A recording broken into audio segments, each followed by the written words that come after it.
To begin with, all I can say is it's quite a week, isn't it? A week in our world, our culture. And I don't know about you, but I know in my conversations, every conversation has started with the issue of violence. Either the murder, a violent murder, or the segment of the protesters who were violent, or the violence against the protesters, some of whom were violent, but many were nonviolent. Every conversation starts around the issue of violence. And so I thought it would be helpful as we explore the church in the context of our world and how we behave and how we respond. I thought it'd be helpful to, first of all, today to share a frame of reference I have for understanding. Now, you can not agree with this frame of reference, which is fine, but to understand what I'm going to share this morning, you need to know where I'm coming from. And so this is a Blake deal. It's not out of any book. It's just how I understand the phenomenon of violence and how it has become a norm in so much of our life and so much of our world today. And this frame of reference is that it all starts with the idea of an individual, I am chosen. And after I have a sense of being chosen, then I move to a time that I feel really spatial because I'm chosen. And then as a consequence of feeling spatial, then all of a sudden I know that because I'm spatial, I have some privileges, I have some promises, I have some entitlements. And then I move because I have those, I want to protect those and build on those. And so all of a sudden, I am superior. And superiority issues my invitation to violate those who are inferior. Because remember, if I'm chosen, that means others are not, or I'm spatial, that means others are not. If I have privileges and promises and entitlements, others do not, and therefore I am superior. Now, in my tremendous artistic talent, you might see that every figure I have representing me gets a little bit bigger as we go along. Because I think I'm a spatial, I have privileges, promises, and entitlements. I'm superior, so much so that I can look down on others. Then it continues because from that point of feeling superior, all of a sudden I link up with like-minded people. And all of a sudden the I becomes we. We are chosen. We are spatial. We have privileges. We have promises. We have entitlements. And we are superior as a group and therefore can look down upon others. Now, this frame of reference is helpful to me to unpack a lot of things. Let's just, for instance, unpack the issue of racism. And what racism is an expression of violence. And so if I feel like, as an Anglo-Saxon, that I'm chosen because of my race, all of a sudden I feel spatial because of my race. And all of a sudden I realize that I have privileges, promises, and entitlements because of my race. And lo and behold, I then can look down upon people of other races, and then the scenario begins all over again when I get with like-minded people. And all of a sudden the I becomes we, and racism, white supremacy, or a supremacy of another race works. And this is the beginning, that sense of being chosen. Now, we can look at this and it explains a lot of history. You can socially examine it. You can economically examine it. You can politically examine how this cycle continues among human beings. But I'm not a historian by nature. I'm not a sociologist. I'm not an economist. I'm not a politician. I'm a person that's worked in the area of spirituality and theology. And so I want to apply this frame of reference to our life together as the church. Now, the Old Testament really offers us an incredible drama. If you look at the 1,000 years of the Old Testament, approximately. The drama in the Old Testament was the established leaders believed by God they were chosen. It all started with Abraham being chosen by God. And then that led to a Jewish nation that became a political nation, vying for the Fertile Crescent of the Jordan Valley, which became their promised land.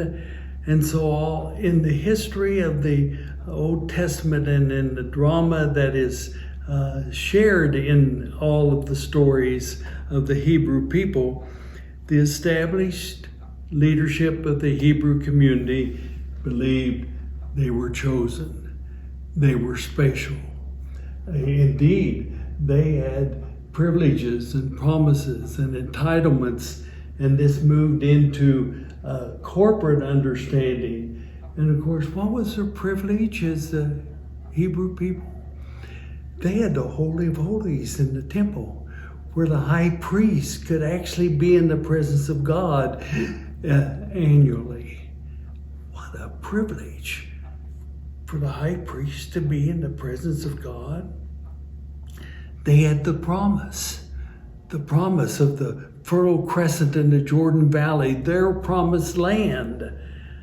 And indeed, they were entitled to something that was incredible, and that is the blessing of God. That God, because God chose Abraham, God was on their side. In battle, in any other circumstance, what an entitlement. God is on our side. But the drama is that during that same period of established leaders understanding, here were the prophets. Now, we think prophesying is something of talking about the future, but prophecy in the Old Testament is really preachers. They were talking about what was happening right then and now. And so you have the Old Testament preachers, you have the minor prophets and the major prophets. What was their message? They kept taking on this established understanding. They targeted these privileges. They targeted the promises. They targeted the entitlements and said, now wait just a minute. Every time we go on this trip, folks, we stub our toes. We make a mess of things. And so that was the role of the preachers, and that was the drama. The preachers taking on the establishment. And I think one of the latter prophets is the middle of Isaiah. There were actually 3 Isaiahs, and the middle Isaiah really focused in on something other than the privileges and the promises and the entitlements. Isaiah, in his wisdom, went back to the beginning. And he said, friends, we're not the chosen people. We're the servant people.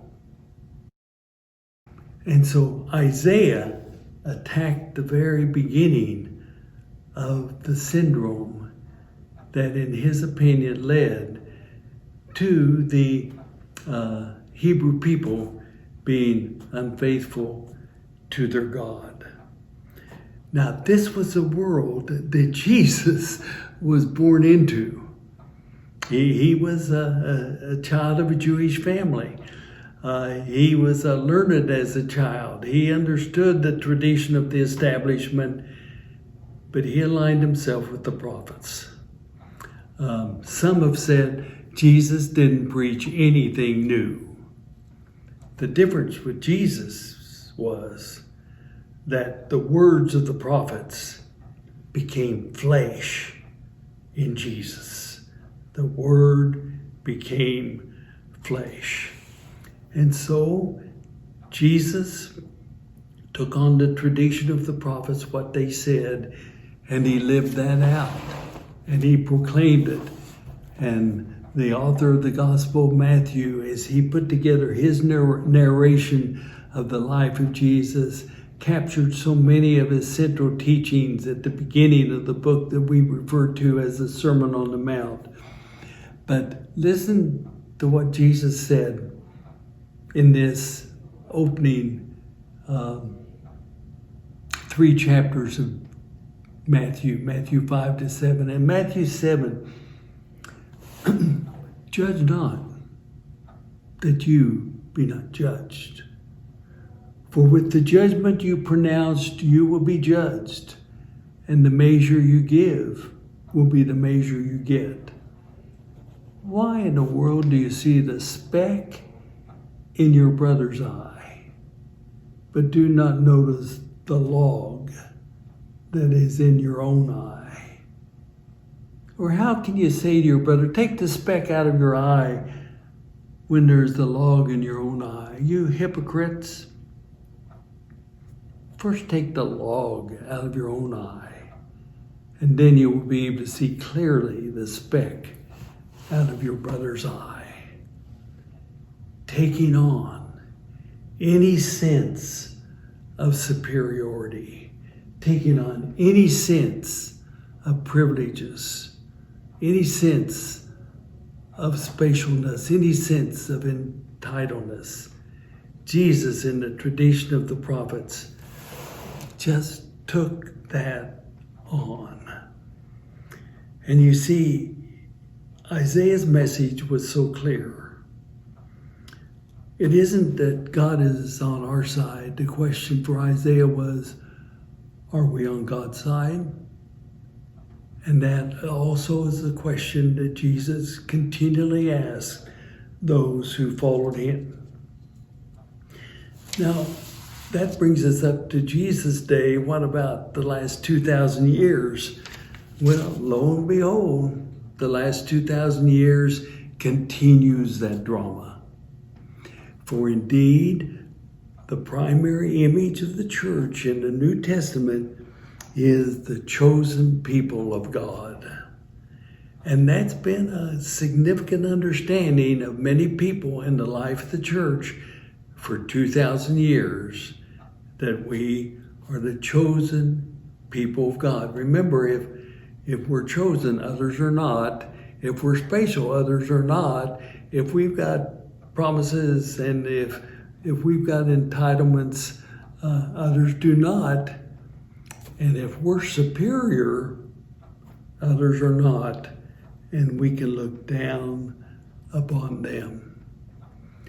But with this history of the church, the established understanding of many that we are chosen, over against this, there have been leaders, some clergy, some lay, great leaders through a 2,000-year period who have stood in the tradition of the prophets, the tradition of Jesus, to say, no, wait just a minute.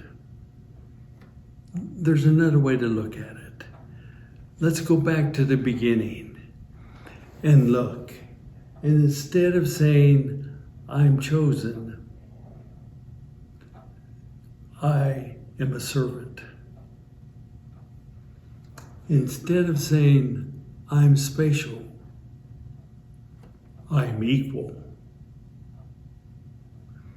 Instead of saying, I have privileges, I have promises, and I have entitlements. We have freedom. We aren't bound by those things. We don't have anything to protect. We're free to love God, love others as we love ourselves. And instead of I am superior or we are superior, we're not called to be superior. We're called to be humble. So all of a sudden the table is turned as we look at the drama of the history of the people of God for 2,000, 3,000 years. The same conversation is taking place. Are we chosen or are we servants? And in my opinion, that makes all the difference in the world. For if we are chosen, it is a slippery slope illustrated by this frame of reference that leads finally to a sense of superiority. And as the figurines here got bigger and bigger as you went around the circle, so it is here. Bigger and bigger, thinking higher and higher of ourselves. And all violence is violating other people. And so instead of chosenness, spatialness, privileges, and superiority, the alternative, in my opinion, of the prophets and Jesus and leaders since Jesus' time who said, no, we aren't chosen. We're called to serve. Indeed, we're not spatial, we're equal. We're not people of entitlements, promises, and privileges. No, not at all, because we're free to love. And we aren't superior to anyone. Rather, we are humble. For in the words of the prophet Micah, so what does the Lord require of you? But to do justice, love mercy, and walk humbly with your God. A different way of understanding the church. And in my opinion, it makes a way of a lot of difference of whether or not we start with the premise that we are chosen or start with the premise that we are servants. And so as you reflect on what I've just shared, I've got some questions that might be helpful for you to think about. First of all, what's your response to the statement of many young people today that the exclusive and elite nature of the church is a turnoff to me and my friends? Another question, what are the 2020, this year's stories of the church behaving like it is superior? The Acts of the Apostles meant sent ones. It's interesting, the story of the early church, it wasn't the story of the chosen ones, it was the story of the sent ones, the apostles. Do we have the understanding of being sent into the world to serve? And finally, what are your experiences of spiritual formation in your childhood, as youth and as adults, as you have seen yourself formed spiritually? What experiences have you had that have reinforced chosenness or reinforced servanthood? I hope you enjoy thinking and are challenged. Thank you.